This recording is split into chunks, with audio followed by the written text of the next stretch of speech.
Vuoi assaggiare una birra dove al suo interno scopri la specialità tipica friulana? Lumi Beer, il prodotto ricavato in 20 ettari di terreno coltivato orzodistico, biodiversità, performance ambientale. Lumi Beer nelle sue 5 versioni disponibili, 4 per consumo veloce e dissetante e la versione Magnum per intenditori. Lumi Beer si abbina a qualsiasi palato. Lumi Beer è un prodotto esclusivo Azienda Agricola Pancera, il buon seme, i buoni frutti. Ben ritrovati gentili amici e amiche alla visione all'ascolto, 9.17 per chi ci sta ascoltando in diretta con gli aggiornamenti di cronaca dal Friuli Venezia Giulia. Ne abbiamo già dato un flash nel corso della mattinata perché c'è stato un femminicidio nella notte a Codroipo. Si tratta di una coppia, una donna di 40 anni, Elisabetta Molaro, è stata uccisa a coltellate dal marito Paolo Castellani, 44 anni, ormai da tempo ai ferri corti con le pratiche di separazione già avviate. Nella notte la tragedia, l'ennesimo litigio sfoggiato poi nel fatto di sangue. Lui prende il coltello e infierisce sul corpo della sua compagna, poi scappa per la campagna, ma la sua fuga dura poco, è stato poi arrestato dai carabinieri. Il fatto di sangue si è consumato in una villetta della cittadina del capoluogo del Medio Friuli. Sul posto stanno operando gli inquirenti per i primi rilievi di legge e per l'avvio delle indagini di polizia giudiziaria. Servizio, adesso cambiamo completamente argomento, parliamo di lavoro, andiamo in Carnia.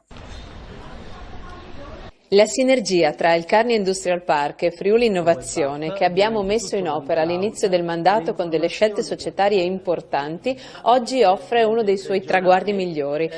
Questa inaugurazione è sicuramente un segnale di fiducia per le imprese che vogliono continuare ad investire nell'area montana ed è anche un segnale di soddisfazione per l'amministrazione regionale che ha investito bene le proprie risorse. Il momento è straordinario dal punto di vista finanziario, c'è la necessità di continuare a lavorare in rete e rafforzare le sinergie per rendere davvero competitivo il territorio regionale. Un incontro importante oggi ad Amaro, un aiuto per le imprese, per le aziende che vogliono intraprendere il percorso importante della digitalizzazione. Sul tema della digitalizzazione, ma soprattutto su tutte le opportunità che si riserva anche in territori come quello montano, l'amministrazione regionale ha investito molto col progetto Argo, di cui P4FVG è una parte importante.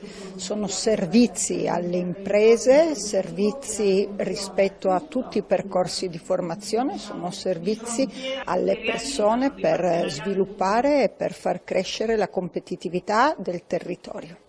Ecco, in particolare in montagna dove, dotandosi di una rete internet, c'è maggiore difficoltà nello sviluppo.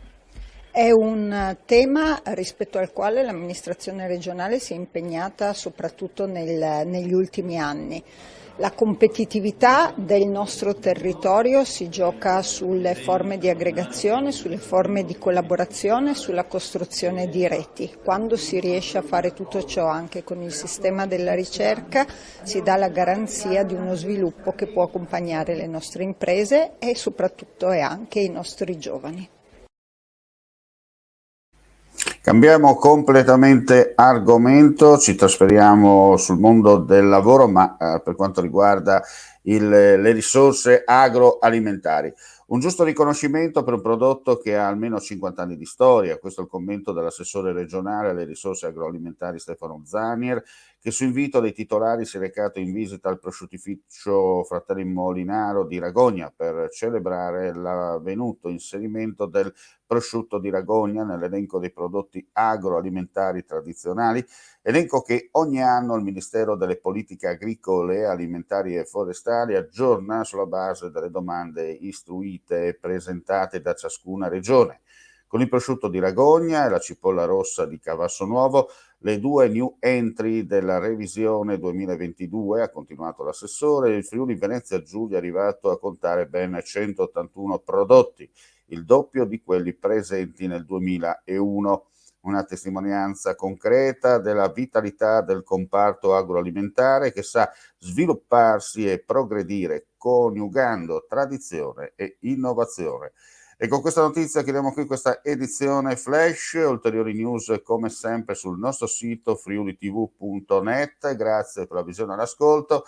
Non resta che augurare a tutti voi un buon proseguimento di giornata. Torna dopo lo stop imposto dalla pandemia la tradizionale fiera dei vini di Corno di Rosazzo. 5 giorni tutti da vivere tra degustazioni, enoturismo, la mitica e unica grigliata come una volta e tanto divertimento. Il tutto all'aria aperta, di giorno e di notte, anche in caso di pioggia. Se sei un vero adoratore di Dio Bacco, a Corno devi andare perché chi beve solo acqua ha un segreto da nascondere. Fiera dei vini a Corno di Rosazzo, ingresso libero.